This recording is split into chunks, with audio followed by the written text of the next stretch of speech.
Hello. അപ്പോൾ ദേ രാവിലെ ഒരു 3:30 ആയപ്പോൾ എഴുന്നേറ്റിട്ടുണ്ട് കേട്ടോ. മിക്ക ദിവസങ്ങളിൽ ഈ ഒരു ടൈമിൽ തന്നെയാണ് എണീക്കുക. അപ്പോൾ ദേ രാവിലേക്കുള്ള ബ്രേക്ക്ഫാസ്റ്റ് തയ്യാറാക്കും. ഞാൻ എൻ്റെ കലവറയിലേക്ക് കയറിയിരിക്കുകയാണ് കേട്ടോ. അപ്പോൾ ആദ്യം തന്നെ ഗ്രീൻ ബീൻസ് കറിയും അതുപോലെ തന്നെ പുട്ടാണ് രാവിലത്തെ ഭക്ഷണം എന്ന് പറയുന്നത്. അപ്പോൾ ദേ ഗ്രീൻ ബീൻസ് കറിയൊക്കെ റെഡി ആക്കിയിട്ടുണ്ട്. ഇനി നമുക്ക് പുട്ടുണ്ടാക്കി ഇത് സെറ്റ് ചെയ്യാം കേട്ടോ. ഇനി ഉച്ചഭക്ഷണത്തിനുള്ള കാര്യങ്ങളാണ് കേട്ടോ. ചോറ് ദേ അടുപ്പത്ത് വെച്ചിട്ടുണ്ട്. ഇനി നമുക്കൊരു തട്ടിക്കൂട്ട് സാമ്പാർ ഉണ്ടാക്കാം. തട്ടിക്കൂട്ട് സാമ്പാർ എന്ന് പറയുമ്പോൾ ഇതിൽ സാമ്പാറിന് കഷ്ണങ്ങൾ ഉണ്ടാവില്ല, പക്ഷെ സാമ്പാറിൻ്റെ ടേസ്റ്റ് ആയിരിക്കും കേട്ടോ. ആദ്യം തന്നെ കടുക് താളിച്ചിട്ടുണ്ട്. ചെറുള്ളി അരിഞ്ഞത് ആഡ് ചെയ്ത് കൊടുക്കുക. അതിന് ശേഷം മഞ്ഞൾപ്പൊടി, മുളക് പൊടി, മല്ലിപ്പൊടി ചേർത്തൊന്ന് വഴറ്റിയിട്ട് വേവിച്ച് വെച്ചിട്ടുള്ള തക്കാളിയും പരിപ്പ് ഇതിലേക്ക് ചേർത്ത് കൊടുക്കുക. ഒരു തള വന്നു കഴിഞ്ഞാൽ സാമ്പാർ റെഡി ആയിട്ട്. സംഭവം നല്ല ടേസ്റ്റാണ്. എല്ലാവരും ഒന്ന് ട്രൈ ചെയ്ത് നോക്കിയോളൂ കേട്ടോ. അതിനുശേഷം തൃശ്ശൂർക്കാരുടെ സ്വന്തം കുത്തിക്കാച്ചിട്ടുള്ള പയറുപ്പേരിയാണ് ചെയ്യുന്നത്. അതും നമ്മളിത് ഇവിടെ സെറ്റാക്കിയിട്ടുണ്ട്. ഇനി ഇതൊരു തട്ടിപ്പൊത്തി നമുക്കിത് ആവിയിൽ വേവിച്ചെടുക്കാം കേട്ടോ. അപ്പോൾ അതവിടെ കിടന്നാവട്ടെ. ഇതിനിടയിൽ ഇതേ പപ്പടം കാച്ചുന്നുണ്ട്. പുട്ടുണ്ടെങ്കിൽ എന്തായാലും പപ്പടം വേണം, പിന്നെ സാമ്പാറാണെങ്കിൽ പറയും വേണ്ടല്ലോ.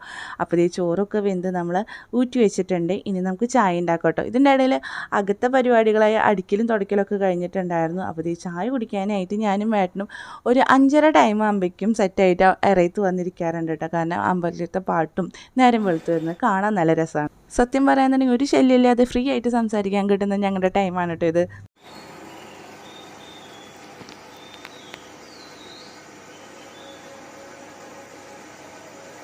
മാക്സിമം ഒരു അരമണിക്കൂറെങ്കിലും നമ്മൾ സംസാരിക്കുന്ന സമയം കണ്ടെത്താറുണ്ട്. ജോലിയൊക്കെ കഴിഞ്ഞ് ആകെ വേർതിരിക്കുകയാണ്. ഇതൊന്ന് പറ്റിയിട്ട് വേണം വേഗം പോയി കുളിച്ച് ഭഗവാനെ വിളക്ക് കത്തിച്ച് തൊഴാനായിട്ട്. 6 മണിയാകുമ്പോഴേക്ക് ഈ ഒരു പരിപാടി ഞാൻ കഴിക്കാറുണ്ട് കേട്ടോ. ഇനി കുറച്ച് ജോലിയും കൂടി ബാലൻസ് ഉണ്ട്. മിറ്റടിക്കണം, അതുപോലെ തന്നെ ഇറയൊന്ന് അടിച്ചു വാരി തുടയ്ക്കണം. ഇതിനിടയ്ക്ക് കാച്ചു എഴുന്നേറ്റ് അവൻ്റെ പ്രാക്ടീസിന് പോയിട്ടുണ്ട്. ഏട്ടനും കൂടെ പോയിട്ടുണ്ട് കേട്ടോ. അവർ പോയി വരുമ്പോഴേക്കും എല്ലാ പണികളും തീർത്ത് വയ്ക്കണം കേട്ടോ. ഏട്ടനാണെങ്കിൽ 7:30 ജോലിക്ക് പോകണം. 8 മണിയാകുമ്പോഴേക്കും കയറേണ്ടതാണ്. കാച്ചുനാണെങ്കിൽ ഇന്ന് ക്ലാസ്സില്ല. തിരിച്ചു വരുമ്പോഴേക്കും ബ്രേക്ക്ഫാസ്റ്റൊക്കെ എടുത്ത് വയ്ക്കണം കേട്ടോ. അപ്പോൾ നമ്മുടെ ചാനലിലൊന്ന് കയറി നോക്കാം. നിങ്ങൾക്ക് വീഡിയോസും അതുപോലെ തന്നെ കണ്ടൻറ്റൊക്കെ നിങ്ങൾക്ക് ഇഷ്ടമാകുന്നുണ്ടെങ്കിൽ സപ്പോർട്ട് ചെയ്യാനും സബ്സ്ക്രൈബ് ചെയ്യാനും ലൈക്ക് ചെയ്യാനും കമൻറ്റ് ചെയ്യാനും മറക്കരുത് കേട്ടോ. അപ്പോൾ എല്ലാവർക്കും താങ്ക് യു. ഇന്നത്തെ വിശേഷത്തിൽ